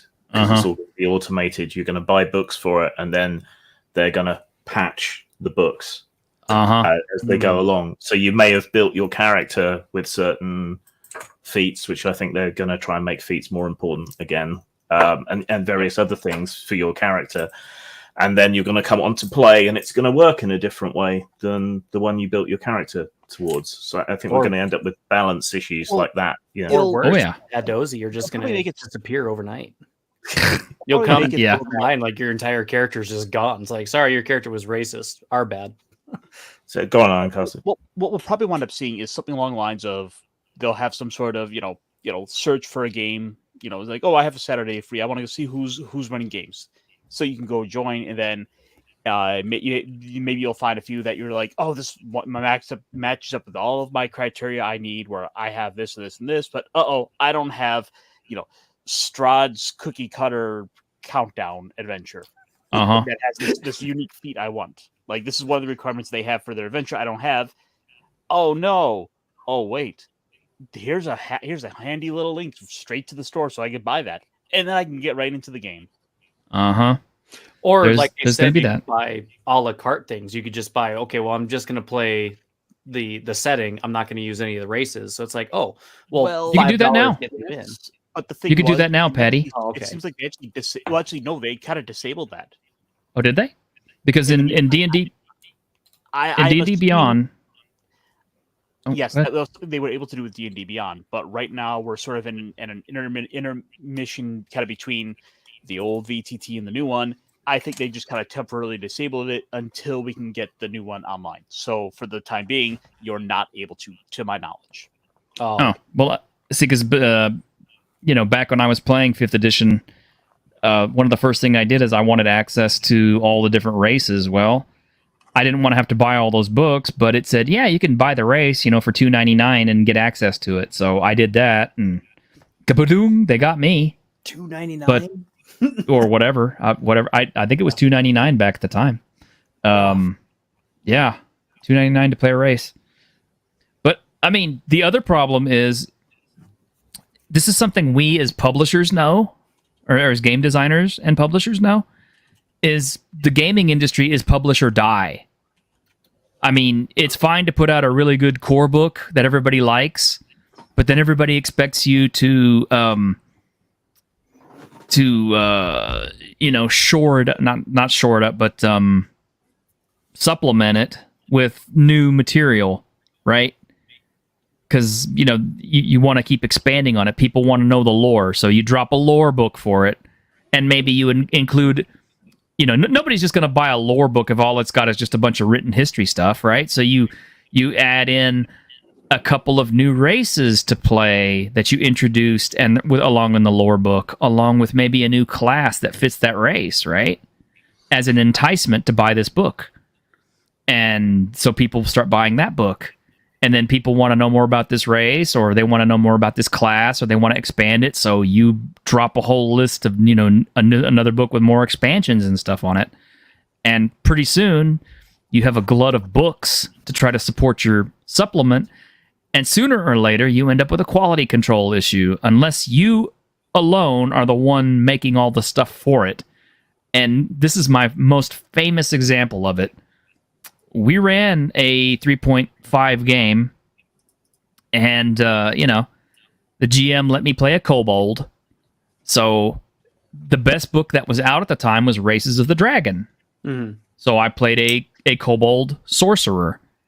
And this is straight out of Races of the Dragon. So, the kobold in itself as a race is not a broken race. It's a pretty weak race overall. But there was a spell, and I'll go ahead and post it up here so you guys can see it.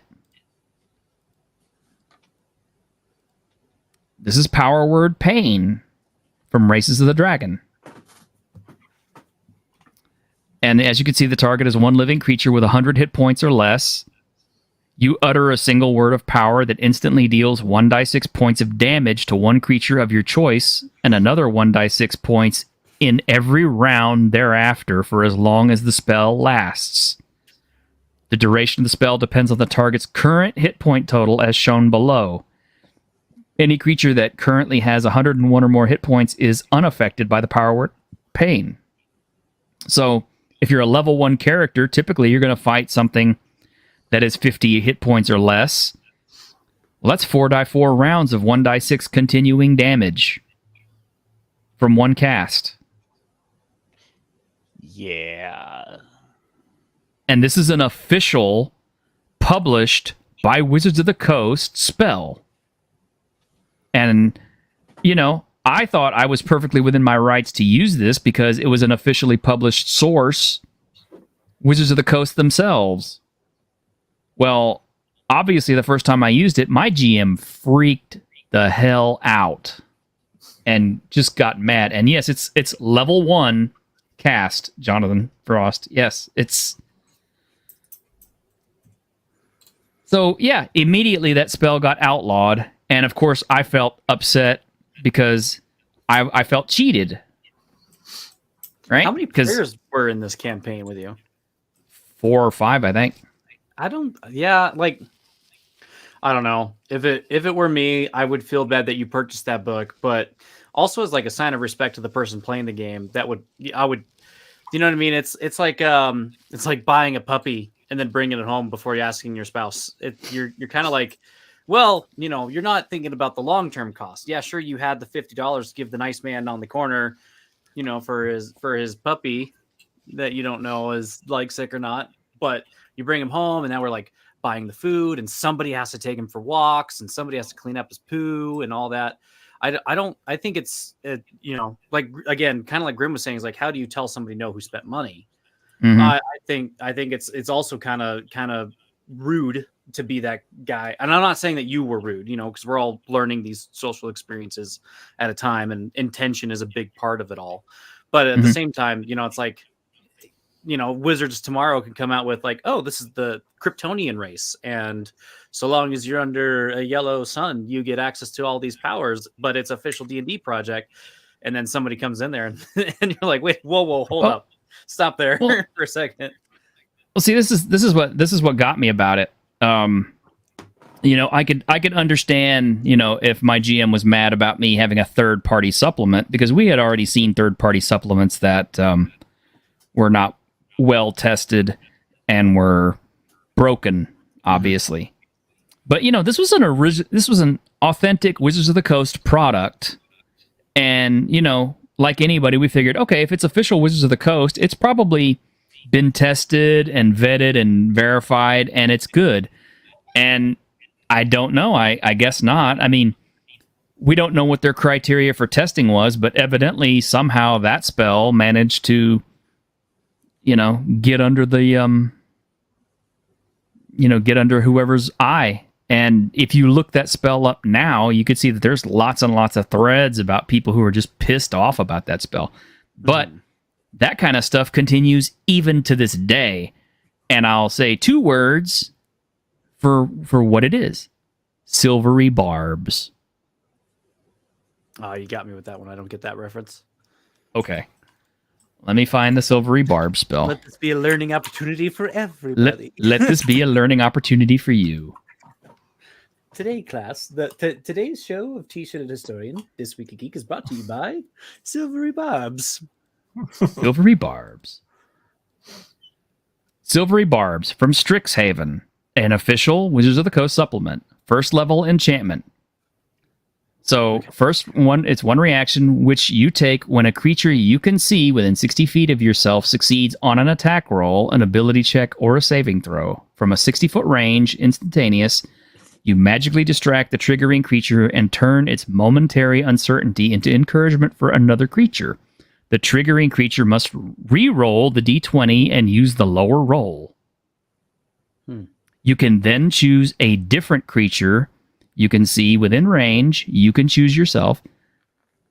The chosen creature has advantage on the next attack roll, ability check, or saving throw it makes within 1 minute. A creature can be empowered by only one use of the spell at a time.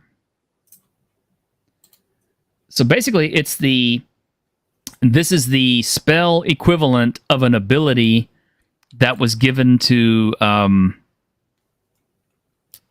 certain archetype of oh god, man, I can't even remember anymore. But it was a class that was in Pathfinder First Edition, and I used to play this one constantly. And this bothers me because now my brain hurts. But basically, it's the screw you spell. Mm-hmm. So, like, if somebody is doing anything that requires a d20 roll, you can instantaneously cast Silvery Barbs and tell them, no. Reroll that. Or, if you yourself botch a roll, you can instantaneously cast Silvery Barbs on yourself and get a reroll right away. Yeah. I don't know. I still think it's still perfectly acceptable to say that we're going to play rules as written, but we're only playing rules as written in these particular books. Well, that's a spell that's straight out of the core book. Or actually, no, I'm sorry. It was Strixhaven. It was Strixhaven. Yeah, it was Strixhaven. Never mind. Yeah, and you want to know what I think? I don't know. It's a rough place to put somebody in to show up and say, "Oh yeah, I've got this book," and it's like, "Well, I haven't even read that book."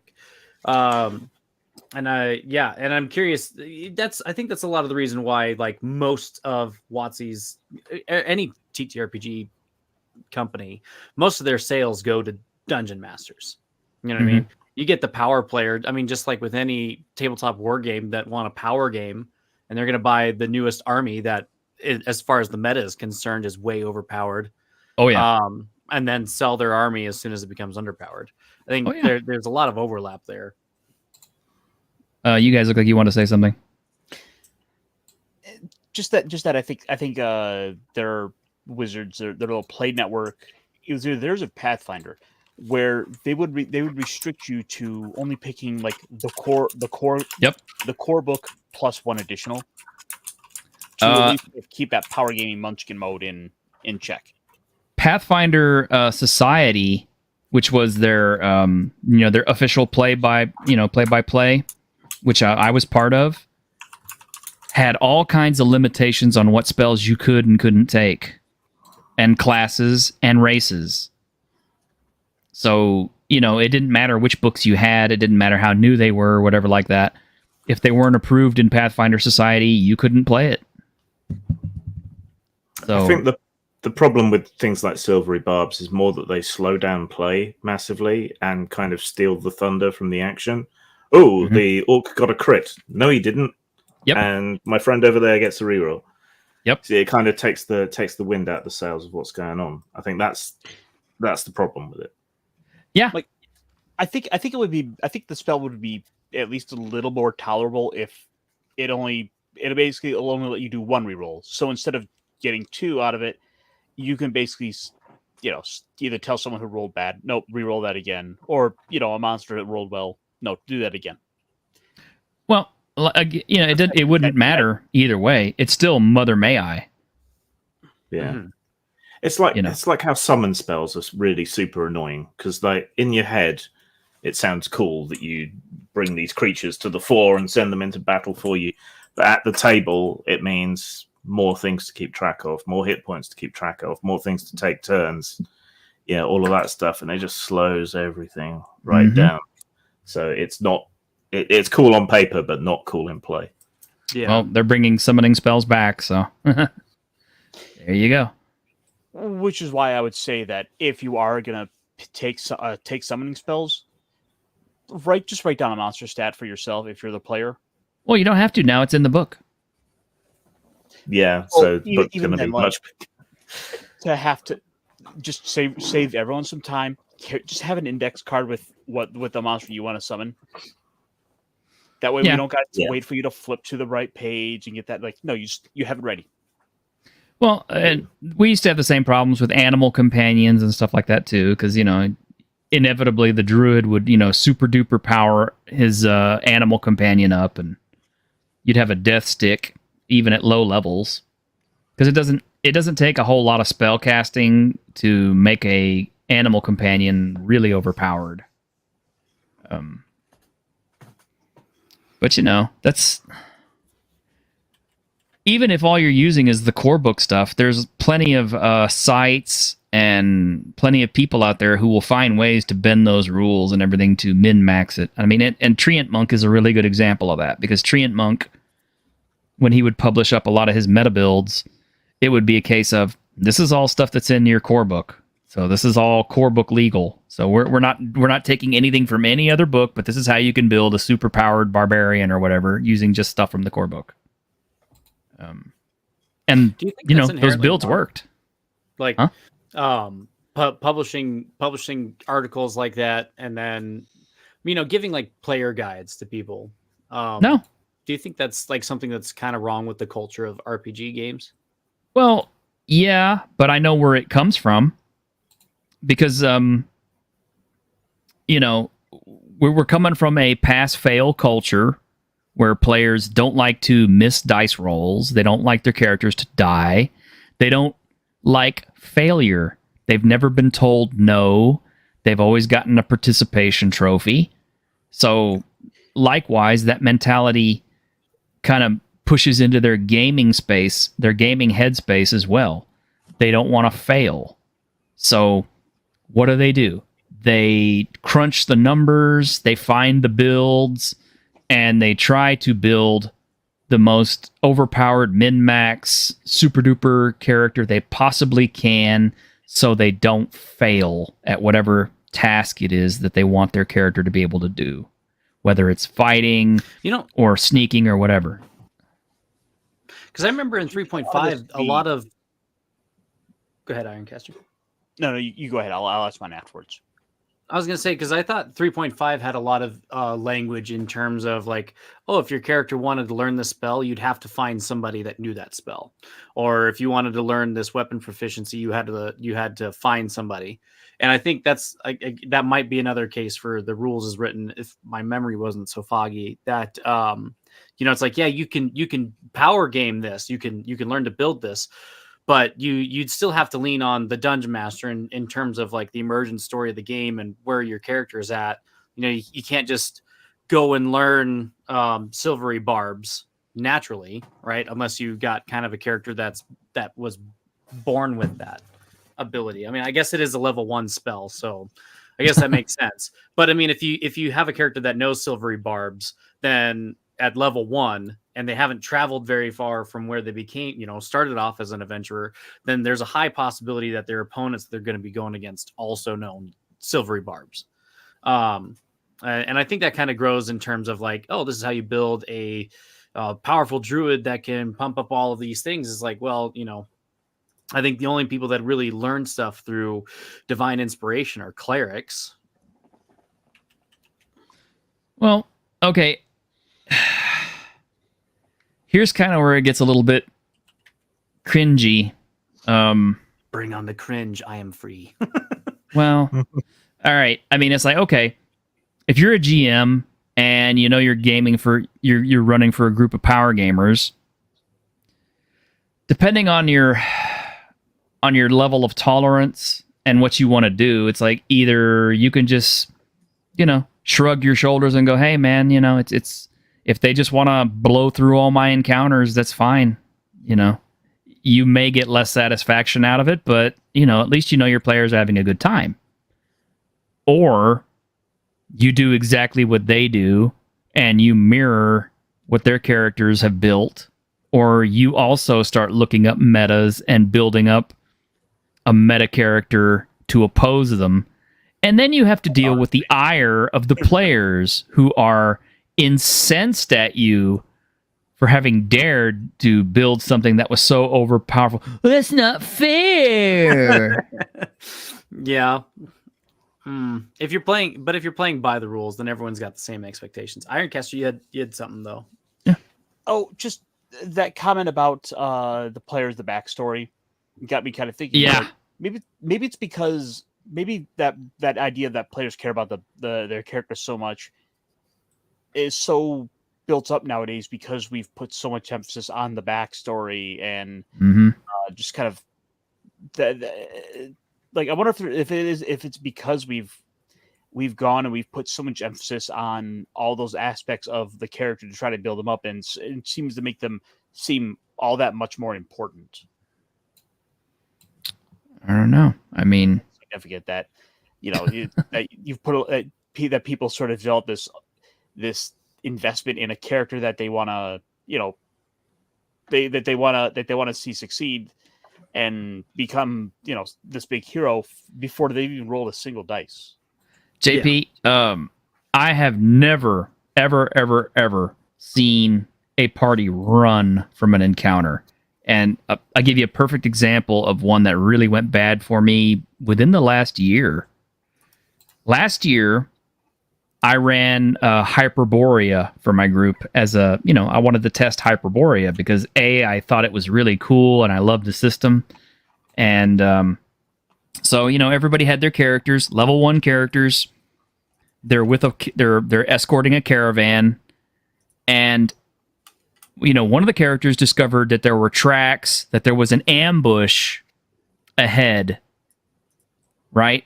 So they had lots of time to prepare for this ambush. They had multiple avenues of do whatever you want to. What are you doing? What are you doing? There's an ambush coming. You figure out right about where it's going to be. What are you doing?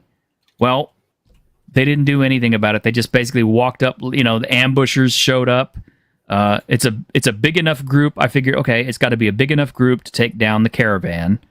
So I had it figured out to where it was basically 2 enemies per player character.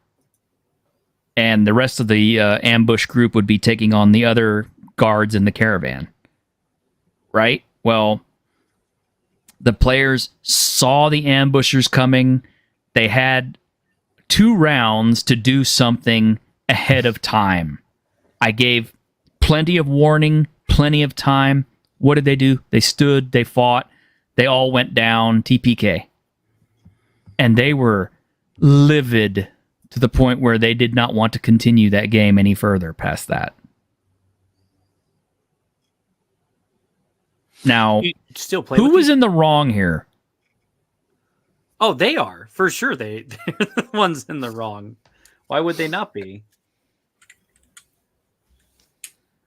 But I mean, it's like you can be as generous a GM as possible and basically put up the giant road sign that says, "Hey, you're not supposed to fight this thing." And players will still fight it. I think that's part of your table culture. Having that as a learning moment would be is pretty surmountable learning moment for everybody at the table, because there's a lot of DMs that, especially me, when I roll in the open, because I roll in the open for my kids. I've got the I've got a 5-year-old and a 7-year-old, and then my wife who plays in a Gamma World game, and they went up against a bunch of batters who I know batters. Yeah, they wrecked their shit, and they didn't want to back down. My son's character died, and he was pretty upset about it. As tough as I thought that my son was, he'd kind of grown attached to this character. Mm-hmm. And even I was like, ooh, crap, but I rolled in. But what am I supposed to do? Lie about the die roll now? That's not good. Yeah. I can't do that. But now my table is cultured to know, like, oh shoot, but you're gonna die.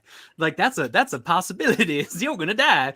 And now when I'm building encounters or I roll them up, it's that's now way more of an option. Running away than it ever was before.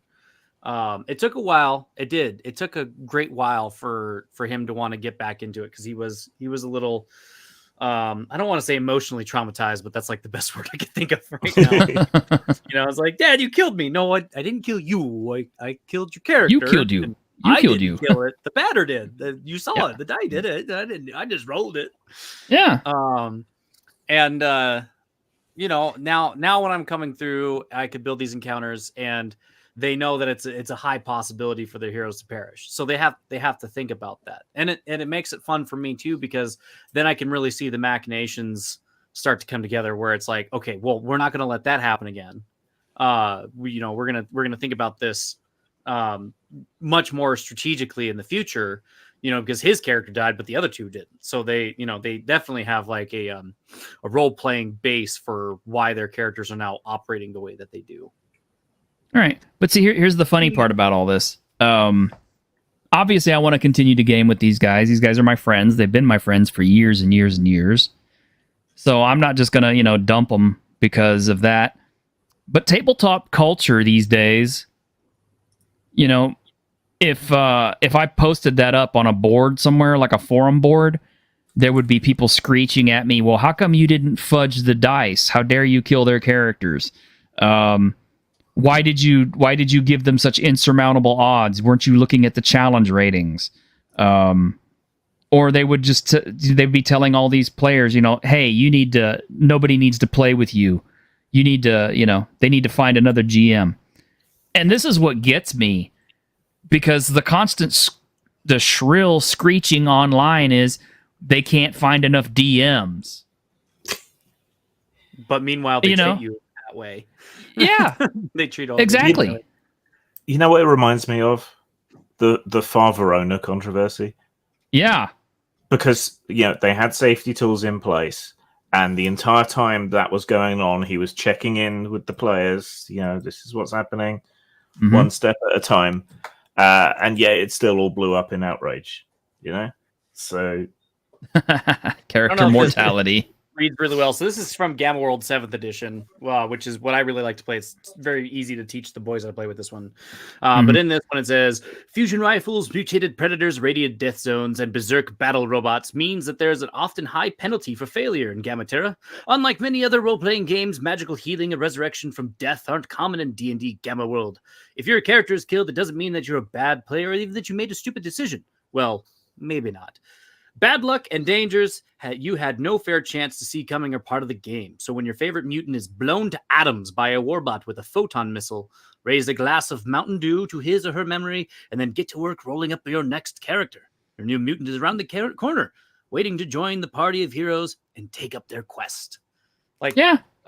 I played a game with of Giant Lands with Jim Ward, and he TPK'd the party. Of course, we didn't get any saving throws. He basically was trying to get us to, figure out what to do and do it logically and maybe work together and stuff. But, the party had no cohesion to begin with and was doing stupid stuff. And, we all ended up dying, and we died in a dumb way. And, but I wasn't upset about it. I mean, I was kind of like, okay, well, that's kind of how it goes. I'd like to have played again so I could have gotten another chance, but he's no longer with us, of course. But he's always with us. You have your copy of Giant Lands. He's right there. That's true. In the palm of your hand. True. There's that. And I don't know. Grim, how often do characters die in like your Grimstream games? We had one. They had one.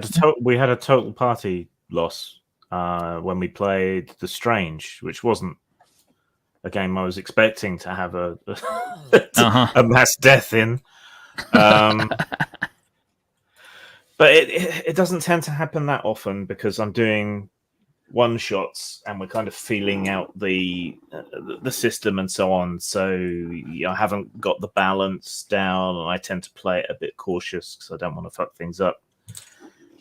So I made it out of the Transformers game in TAC.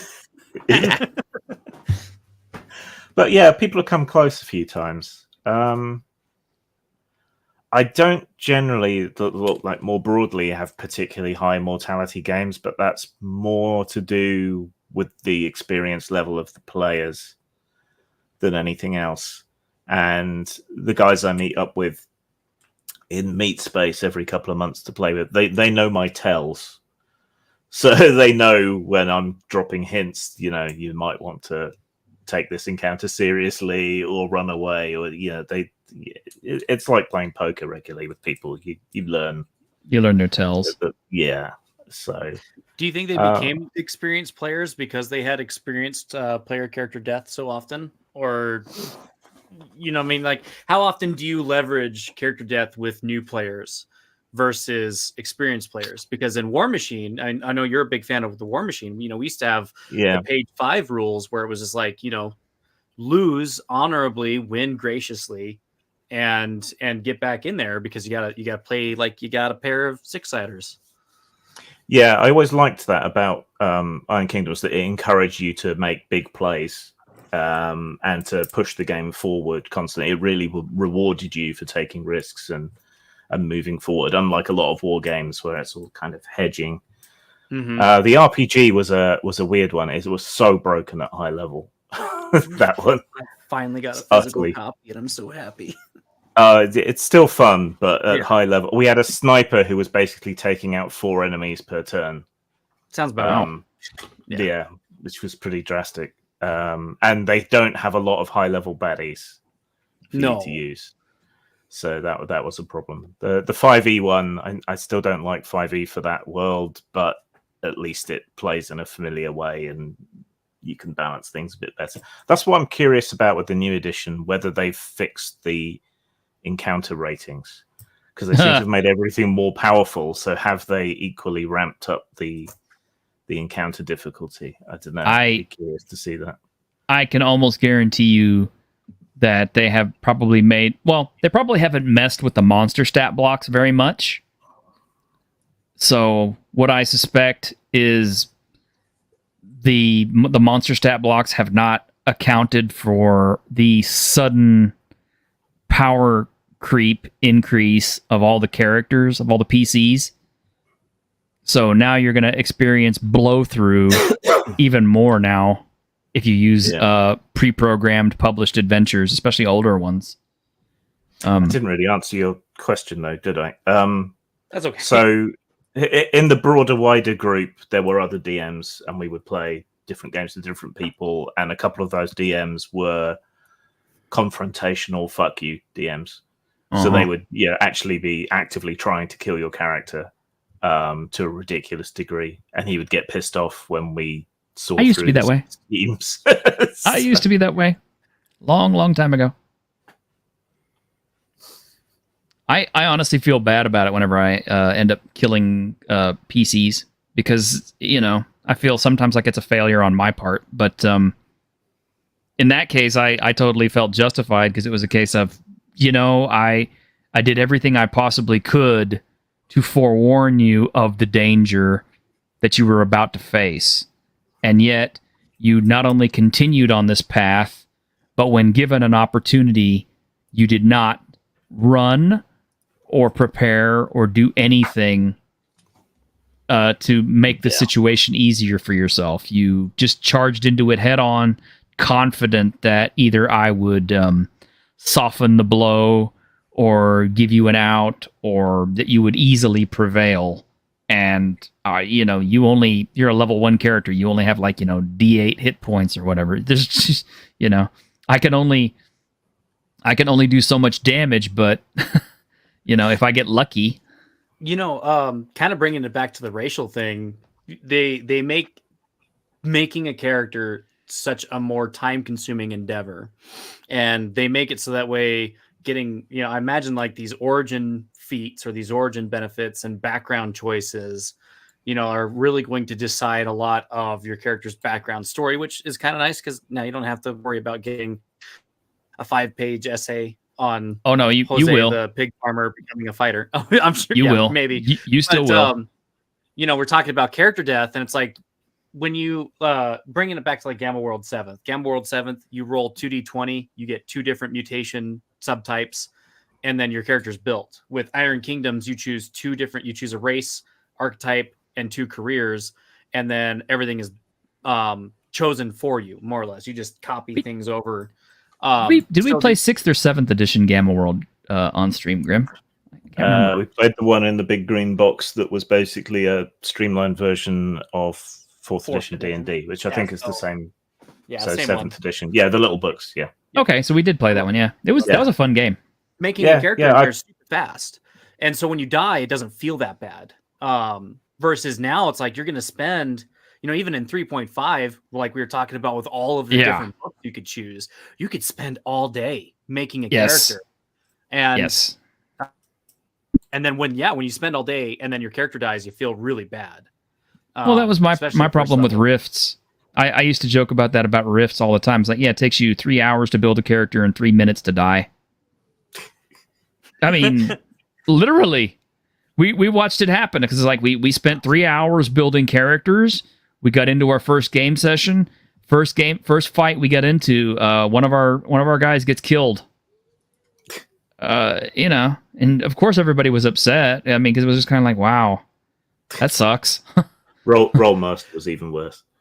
Oh God. Oh, Through the Breach, the Malifaux official TTRPG could be pretty brutal too, because you would do a whole tarot reading just for one character build, and there were like official modules where it was legitimately, there was the first one that I played through. It was, do you go down the mine shaft on the elevator where all of the Neverborn are, and in the module was like, yeah, anybody who uses the mine shaft, rocks fall, everyone dies, and you're like, what the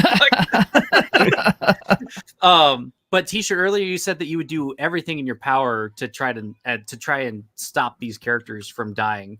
What does that mean? Doing everything in your power to stop the characters from dying? Well, when I say stop characters from dying, I mean like, you give hints, you give warnings, you even you employ the GM voice. Like, are you sure you want to do that? The impenetrable, are you sure? Yes. Like in character? Yeah, no, I literally looked at the characters. Are you sure you want to do that?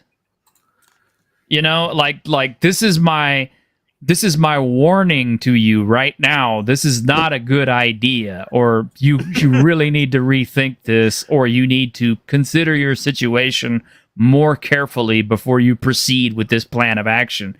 And if at that point you're still going to continue on, and usually the justification is, well, it's what my character would do.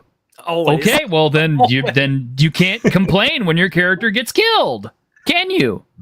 Because it's what your character would do. Guys! Look, I've been hinting to you for half an hour that you're about to get ambushed by an overwhelming force. Either do something about it, or I'm forcing an alignment change to chaotic retarded. You are all made from the tism-jism. Ironcaster, do you run more games or do you play in more games? So, as of late, I've been more a player. But I mean, actually, just today I was out running a game, and in it he was playing this like this halfling with 2 hit points, and he had just lost one of his hit points, and he's like, "Yeah, I want to keep going." I'm like, "Are you sure?" I'm like, "Yes, you're fighting rats, but even a rat can get you." I don't know. I think like the DM voice, because I used to use it when I was like running games in high school a bunch too, and I think I used it like twice running the games for the kids. But the DM voice, I'm like, no, why would I want to give you that? Like, if you know, I don't know if you, because like I think if you get to the point where you can see how lethal things are, you walk up to an area and there's a guy sitting on a throne and he's surrounded by dead warriors and decayed corpses and stuff.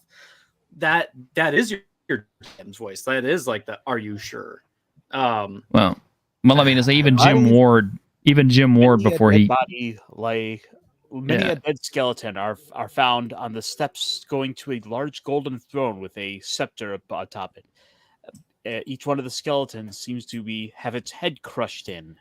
That's kind of a good hint right there. How do you wish to proceed? I think Jim Ward actually would use that particular thing on us. Like, how do you wish to proceed? Okay. Was his usual response. I think that's a proper question. That was a Jim Ward. Proceed? That's classic. I like it. But we're at 2 hours, man. So we need to probably end this because I'm sure Jim is about to turn into a pumpkin. Oh no. But Patty, you were asking about Solar Punk earlier. Rather than try to describe it, I have a video, a short one. This is actually a Chobani commercial that shows you exactly what a Solar Punk setting is like. Bring it. Dear Alice, this place is yours now. This is Solar Punk. It's a handful, but look after it, and it'll feed you forever. Yeah. And remember, a business is only as good as its people, so treat them well. It's so nice. It's so conflict-free. Our job Everything is working in harmony. So our grandkids get to enjoy the fruit. Nothing is, Because how we eat out of today place. Feeds tomorrow. So there you go. There you go. That is what Solar Punk looks like, and people actually. There weren't enough tieflings. Well, I love it. Well, they were. It's a lovely thought, but there's no story there. Yeah, there's no story there. It's like on the southern pole of that same planet is like Mad Max Diesel Punk, and they're all like super pissed off that they got left behind, and they're like, "No!" Somewhere on that, how much? Yeah, somewhere on that planet, there's like a group of renegades or something like that who are not part of that civilization. Those are the real punks. Jonathan Frost is like, "I see no punk." I see no punk. Yes, well, that's where are my mohawks? Yeah. And it really is like, because we know it was like probably some WotC employee who wrote this setting. They all live in a desert. They're all miserable, and they're all white. Like no, albino white. Oh yeah, they're all like pale people with ginger skin, kind of like you guys. Oh, and worse, they're British. They're British. Oh, I'm not white. I just put this powder on to keep the sun off of me because. Because you'll burn. I'm really thankful. Oh, look at that over there. What is it, darling? I believe they're lesbians. Well, we're British, you see, and where we're from, lesbians don't exist. Neither does toothpaste. Or sunshine. Or good food. Or sobriety. Yeah.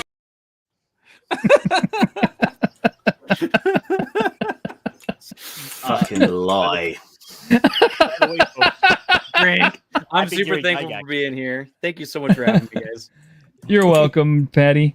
Anyway, I hope you guys have enjoyed that. Those of y'all who are catching this secondhand, if there are some big holes in the video, it's because I had to remove those for copyright. So hopefully there aren't any, but if there are, hey, sorry. That's catch us live. We're much more fun live. Plus, you can interact with us. So. If I can be pundity for a moment, I have a new product out. Go and buy it. Oh, yeah, it is good. Rack and Ruin. It's called Rack and Ruins. RAC, as in racist class and ruin. And the first one is some house rules and playing goblins in OSR games as a racist class. Yes, and I've already asked Grim for permission to help on the second one because I already have one in mind for the second race, and I'll give you a little hint as to what it is. Oh, yeah. I want dog kobolds as well. No, these are both cute kinds. Yeah, I like cute. the miniature schnauzer looking kobolds too. No, the little dragon people are I so want cute. both. You can do the little dragon ones Okay. and Something the different dog too. kobolds. Yeah. Okay. But yeah. But yeah. if gonna help out. dinosaurs can have feathers, kobolds can have fur. It's fine. Okay, fine. That's true. Then, and how much anime have I seen with monster girl kobolds that were really cute? So I have Short stack kobolds. short stack kobolds. Well, Somebody call Ironcaster's thing is Guardbro. into goblins. Guardbro, we need you. I like a lot of things. Yeah, we do. Well, All I right. deliberately made it so there are no female goblins in my book, just to keep Guardbro away from it. Yeah. Seriously though, it's a fun product. I've got an advanced copy of it. So yeah. But anyway, I did y'all. make that edit you suggested. Yeah. Send them a copy. See if they'll do a review. Yes, Who, me? you should. Maybe. All right, guys. Well, on behalf of everybody here at the Weekend Geek, thank you very much for hanging out with us, and join us tomorrow on Grim Streams when we run a solo game of Lone Wolf Fists. 1-on-1 kung fu action. Hokuto Doken. Spit. On behalf of the staff of the Independent California Motel, I wish you all sweet dreams.